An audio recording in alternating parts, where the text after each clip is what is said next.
Welcome to let's learn with Pooja. इस video में हम biology class 12th chapter 15 biodiversity and conservation को discuss करेंगे। So let's start.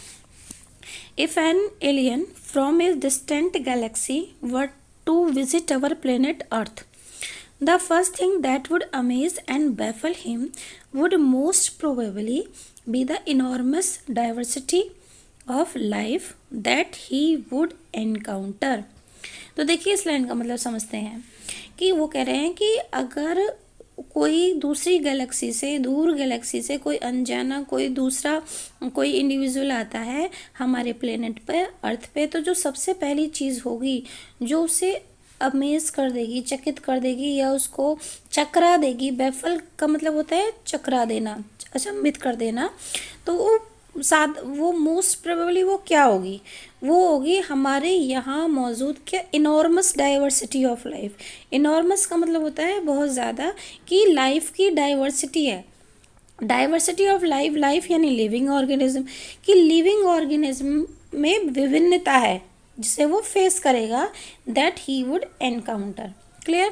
कहने का मतलब ये है कि अगर किसी दूसरी गैलेक्सी से भी हमारे यहाँ कोई अनजान आता है, ठीक है, कोई एलियन आता है, या कह सकते हैं कि किसी दूसरे ग्रह से आने वाले जीव को हम एलियन कहते हैं, ठीक है, तो वो यहाँ पर जो चीज़ फेस करेगा या उसको जो आश्चर्य होगा वो यही होगा, वो ये देखेगा, अरे पृथ्वी पर, अर्थ पर तो इतने तरीके के प्लांट्स हैं, एनिमल्स हैं, ऑर्गेनिज्म में इतनी डाइवर्सिटी है, इतनी सारी स्पीसीज़ हैं। Clear?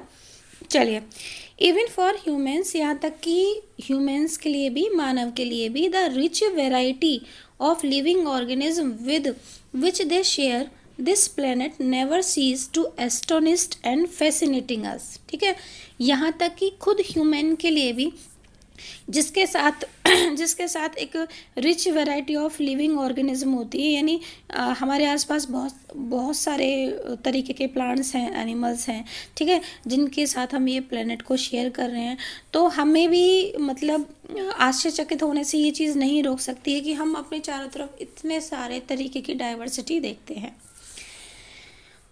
The common man would find it hard to believe that there are more than 20,000 species of ants।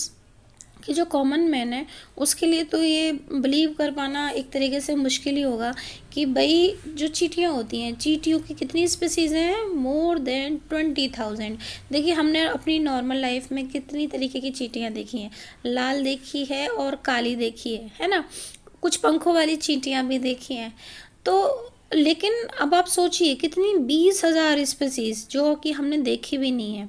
वैसे ही 3 लाख स्पीसीज़ किसकी हैं? बीटल्स की, है ना। 28,000 यानी 28,000 तरीके की क्या होती हैं? मछलियाँ होती हैं। और 20,000 तरीके के ऑर्किड होते हैं। ऑर्किड का मतलब होता है क्या? Flowering plant. Is that clear?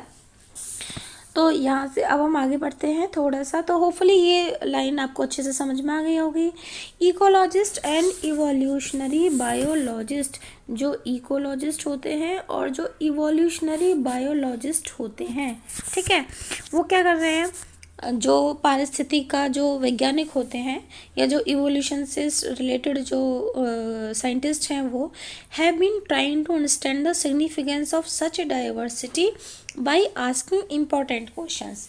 तो इन लोगों के माइंड में कहीं ना कहीं कुछ ऐसे क्वेश्चंस हैं डाइवर्सिटी को लेकर, इस विभिन्नता को लेकर, और वो क्या है देखते हैं। Why are there so many species, कि हमारे आसपास इतनी सारी स्पीसीज कैसे हैं? Did such great diversity exist throughout earth history, कि भाई इतनी सारी जो डाइवर्सिटी है या इतनी सारी जो स्पीसीज़ हैं, क्या वो अर्थ के यानी पृथ्वी के इतिहास में पहले भी मौजूद थी या अभी हुई हैं? ठीक है, how did this diversification come out, और ये डाइवर्सिफिकेशन, ये विभिन्नता कैसे आई, है ना, कि भाई खाली मछलियाँ इतनी तरीके की हैं या इतनी तरीके की 20,000 तरीके की के क्या है? ऑर्किड, फ्लावरिंग प्लांट हैं, ऑर्किड्स जो होते हैं, ठीक है। How and why is this diversity important to the biosphere, और ये जो डिफरेंट काइंड की जो स्पीसीज़ हैं, ठीक है, किसी भी ऑर्गेनिज्म की, वो बायोस्फीयर के लिए किस तरीके से इम्पोर्टेंट है, ये डाइवर्सिटी कैसे इम्पोर्टेंट है। Would it function any differently if the diversity was much less, कि क्या कुछ और तरीका हमारी पृथ्वी पर फंक्शंस कुछ और तरीके से होते या कुछ और तरीके का इन्वायरमेंट होता कि अगर इतनी डाइवर्सिटी नहीं होती। How do humans benefit from the diversity of life, और इतनी तरीके के प्लांट्स या एनिमल्स होने का ह्यूमन बीइंग को कोई फ़ायदा है या नहीं है। तो ये सब क्वेश्चंस जो हैं बायोलॉजिस्ट या इकोलॉजिस्ट के माइंड में है। क्लियर। चलिए अब हम आगे बढ़ते हैं। Now come to the biodiversity. Clear. देखिए बायो का मतलब होता है व्हाट, बायो का मतलब होता है लाइफ, बायो का मतलब है लाइफ, और लाइफ का मतलब होता है living organism, living organism. Is that clear. तो देखिए अब क्या है, जस्ट ए मिनट। ठीक है, तो बायोडाइवर्सिटी यानी कि लिविंग ऑर्गेन, और डाइवर्सिटी का मीनिंग तो हम समझते हैं यानी कि विभिन्नता, यानी हमें अपने आसपास क्या है, विभिन्न तरीके के तरह तरीके के ऑर्गेनिज्म देखने को मिलते हैं। हमें मछली देखने को मिलती है, मुर्गा, चिड़िया, है ना, और बहुत सारे एनिमल्स हैं, जंगली जानवर हम तरह तरह के देखते हैं। तो देखिए इन आवर बायोस्फीयर, हमारा जो बायोस्फीयर है, इमेंस डाइवर्सिटी और हेट्रोजेनिटी। तो डाइवर्सिटी को हम और क्या कहते हैं, हेट्रोजेनिटी कहते हैं। हेट्रो का मतलब होता है डिफरेंट, और जेनेटी से यहाँ पर मतलब है जेनेटिक कॉन्स्टिट्यूशन। तो देखिए हम बाहर से कैसे दिखते हैं या हम क्या हैं, ये डिपेंड करते हैं हमारे जीन्स के ऊपर। किसके ऊपर, जीन्स के ऊपर। अगर हम सभी ऑर्गेनिज्म अलग अलग हैं तो इसका मतलब हमारी जीन्स भी क्या है, डिफरेंट हैं। क्या है, डिफरेंट है। ठीक है, तो इसका मतलब हेट्रो का मतलब हो गया डिफरेंट, और जेनेटिक से मतलब है यहाँ पे जीन्स। ठीक है, इसीलिए क्या है, डाइवर्सिटी है, इसलिए क्या है, डाइवर्सिटी है। ठीक है, तो हमारे बायोस्फीयर में बहुत ज़्यादा क्या है, डाइवर्सिटी है। ठीक है ना। Exist not only at the species level, और ये डाइवर्सिटी केवल स्पीसीज लेवल पर नहीं है, यानी कि हम अपने चारों तरफ विभिन्न विभिन्न प्रकार की केवल प्रजाति ही नहीं देखते हैं, but at all levels of biological organization ranging from macromolecules within cells to biomes. ठीक है, तो देखिए इस चीज़ को समझते हैं कि बायोडाइवर्सिटी अगर हम देखें तो वो केवल स्पीसीज लेवल पे नहीं है, यानी केवल यही नहीं है कि हाँ अलग अलग तरीके के स्पीसीज हैं हमारे सामने, अलग अलग तरीके के क्या है, एनिमल्स हैं। ठीक है, बायोडाइवर्सिटी कहाँ पर भी मौजूद है कि देखो जो सेल्स होती हैं, हम ये सेल्स हमने बना लिया, सेल्स होती हैं। ठीक है, तो अब देखो सेल्स में macromolecules within the cells, तो सेल्स में क्या होते हैं, मैक्रोमोलिक्यूल्स होते हैं। ठीक है, मैक्रोमोलिक्यूल्स, मैक्रोमोलिक्यूल्स को आप बायोमोलिक्यूल्स भी कह देते हो, बायोमोलिक्यूल्स। ठीक है, अब इस चीज़ को समझते हैं। हम ये देखते हैं कि जो बायोमोलिक्यूल्स होते हैं जैसे कि कार्बोहाइड्रेट हो गया, फैट हो गया, लिपिड हो गया, है ना, प्रोटीन हो गया, ये क्या है, बायोमोलिक्यूल्स या मैक्रोमोलिक्यूल्स।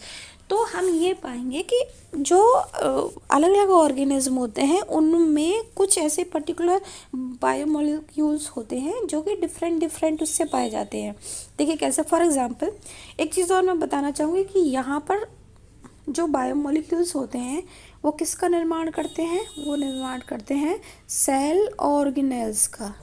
किसका, सेल ऑर्गेनेल्स का। क्लियर। तो अब हम सेल ऑर्गेनेल को एग्जाम्पल लेके समझेंगे इस चीज़ को। देखिए जस्ट ए मिनट, कि अगर हम देखिए डाइवर्सिटी कहाँ पर है, कि अगर हम एक प्लांट सेल ले लें, क्या ले लें हम, प्लांट सेल ले लें, और एक हम क्या ले लें, एनिमल सेल ले लें, एनिमल सेल। ठीक है, तो क्या होगा, जो प्लांट सेल होगी तो उसमें एक क्या होता है, एक सेल ऑर्गेनेल होता है जिसको हम कहते हैं क्लोरोप्लास्ट। क्या कहेंगे, क्लोरोप्लास्ट। और एनिमल सेल में ये क्लोरोप्लास्ट नहीं होता, जबकि प्लांट्स के अंदर क्लोरोप्लास्ट होता है। तो जो चीज़ एनिमल के अंदर नहीं, तो ये क्या होगी, डाइवर्सिटी होगी कि प्लांट के अंदर कुछ डिफरेंट हमें देखने को मिल रहा है। ठीक है, प्लांट के अंदर हमें कुछ डिफरेंट देखने को मिल रहा है। एक डिफरेंट सेल ऑर्गेनेल है, ठीक है। इसके अलावा क्लोरोप्लास्ट के अलावा और हम जैसे कि प्लांट सेल में क्या होती है, सेल वॉल होती है जो कि मैक्रोमोलिक्यूल या बायोमोलिक्यूल से बनी है, जबकि एनिमल्स में ये चीज़ नहीं होती है। ठीक है, तो हमें अकॉर्डिंग टू द ऑर्गेनिज्म उनकी जो सेल्स होती हैं उन सेल्स में भी हमें डिफरेंसेस या डाइवर्सिटी देखने को मिलती है। ठीक है, और उसके बाद में हम बात करते हैं किसकी, बायोम्स की। किसकी बात करते हैं, बायोम की, कि